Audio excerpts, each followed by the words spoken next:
And it goes a little something like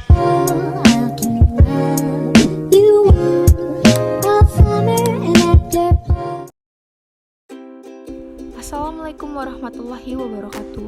Halo guys, perkenalkan nama saya Fadila Khairunisa dari kelas 11 IPS 3. Di sini saya akan membahas dan menjelaskan kuesioner saya tentang materi agresi militer Belanda II yang terjadi di kota Yogyakarta yang dahulu adalah ibu kota Indonesia. Sebelum masuk ke materi pembahasan, saya akan menunjukkan kuesioner saya. Agresi militer Belanda II adalah peristiwa yang terjadi pada 19 Desember 1948 akibat Belanda kembali melanggar perjanjian damai Renville yang diawali dengan serangan terhadap Yogyakarta, ibu kota Indonesia saat itu, serta penangkapan Soekarno, Muhammad Hatta, Syahrir, dan beberapa tokoh lainnya. Tujuan agresi militer Belanda II diantaranya adalah: yang pertama, menghancurkan status Republik Indonesia sebagai kesatuan negara; yang kedua, menguasai ibu kota sementara Indonesia yang saat itu berada di Yogyakarta; yang ketiga, menangkap pemimpin-pemimpin pemerintah Indonesia. Delegasi Indonesia yang dipimpin oleh Mr. Amir Syarifuddin. Sebelum Belanda dan Indonesia telah menyepakati perjanjian Linggarjati, perundingan ini menghasilkan pengakuan Belanda atas kedaulatan Republik Indonesia yang meliputi wilayah Jawa, Madura, dan Sumatera. Namun Belanda melanggar perjanjian tersebut karena pada Juli 1947, Belanda melancarkan serangan militer ke daerah yang termasuk wilayah RI. Peristiwa ini disebut agresi militer Belanda I. Mau tak mau, rakyat Indonesia harus menghadapi konfrontasi Belanda. Perundingan dilaksanakan mulai tanggal 8 Desember 1947 di atas kapal perang Amerika Serikat bernama USS Renville. Di perundingan tersebut, delegasi Indonesia dipimpin oleh Perdana Menteri Amir Syarifuddin dan delegasi Belanda dipimpin oleh Raden Abdul Qadir Widjojo-Atmojo. Dampak agresi militer Belanda II diantaranya adalah: Bandara Lapangan Terbang Maguwo berhasil dikuasai pasukan Belanda melalui serangan udara menggunakan 14 pesawat, terdiri dari Mustang dan Kittiwake.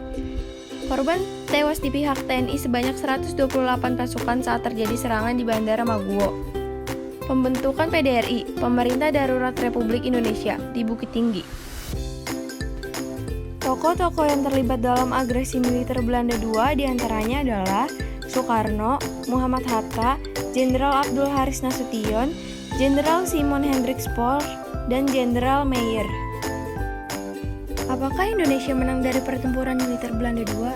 Ya, Indonesia menang dari pertempuran militer Belanda II dari segi senjata, walaupun hanya sebentar tetapi menang di mata diplomasinya. Semua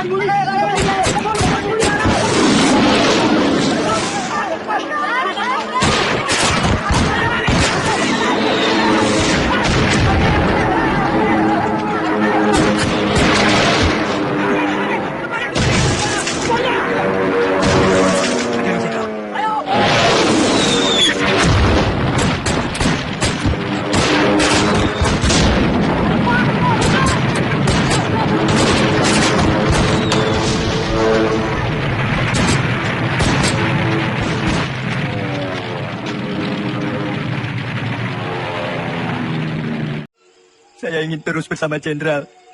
Lebih baik saya mati daripada harus pulang dengan keadaan yang lebih sehat dibanding Jenderal. Jadi saya dan teman-teman akan terus berjuang.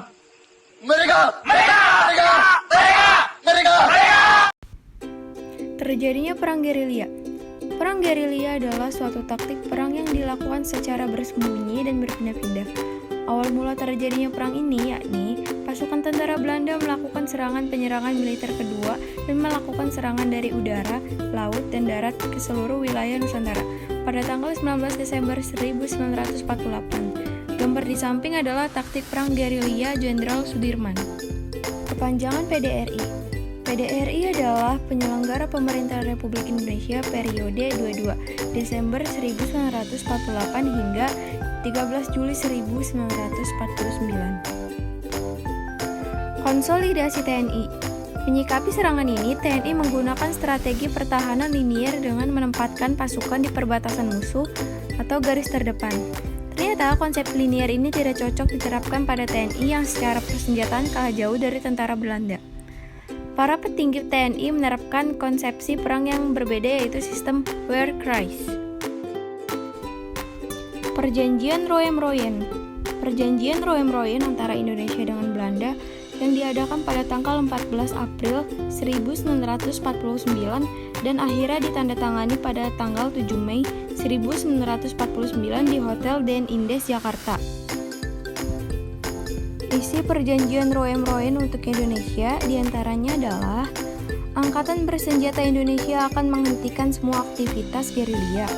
Pemerintah Republik Indonesia akan menghadiri konversi meja bundar. Pemerintah Republik Indonesia dikembalikan ke Yogyakarta. Angkatan Bersenjata Belanda akan menghentikan semua operasi militer dan membebaskan semua tawanan perang. Isi perjanjian Roem-Royen untuk Belanda diantaranya adalah Belanda menyetujui kembalinya pemerintah RI ke Yogyakarta. Belanda menjamin penghentian gerakan-gerakan militer dan membebaskan semua tahanan politik. Tidak akan mendirikan atau mengakui negara-negara yang ada di daerah yang dikuasai oleh RI sebelum tanggal 19 Desember 1949 dan tidak akan meluaskan negara atau daerah dengan merugikan RI. Menyetujui adanya RI sebagai bagian dari negara Indonesia Serikat, serta berusaha dengan sungguh-sungguh supaya konversi meja bundar segera diadakan sesudah pemerintah RI kembali ke Yogyakarta. Alasan Sultan Hamengkubuwono menolak ajakan Belanda. Alasannya adalah seperti diceritakan putranya, GBPH Prabu Kusumo, adalah karena Sultan Hamengkubuwono menginginkan sistem pemerintah republik di Indonesia dan menghormati keraton-keraton lain di Indonesia, sehingga tidak ingin dimusuhi oleh keraton lain. Presiden Soekarno memberi mandat pada Syarifuddin Prawiranegara yang berada di Bukit Tinggi untuk membentuk pemerintah darurat. Soekarno juga mengirim mandat kepada Maramis dan Sudarsono di New Delhi, India, apabila pembentukan PDRI di Sumatera mengalami kegagalan. Syarifuddin berhasil mendeklarasikan berdirinya pemerintah darurat Republik Indonesia PDRI di India, bahkan di Kabupaten 50 kota pada 19 Desember 1948. Perundingan Roem-Royen diadakan di Hotel Des Indes, Jakarta dan dipimpin oleh Merle Corain. Delegasi RI diwakili oleh MR Muhammad Roem dan Belanda diketuai oleh Dr. J.H. van Royen. Pejabat Belanda Dr. Bell tidak mengakui isi perjanjian Renville pada tanggal 18 Desember 1948. Sekarang kita sudah di akhir video. Sekian video dari saya terkait agresi militer Belanda II. Kurang lebihnya mohon maaf. Assalamualaikum warahmatullahi wabarakatuh.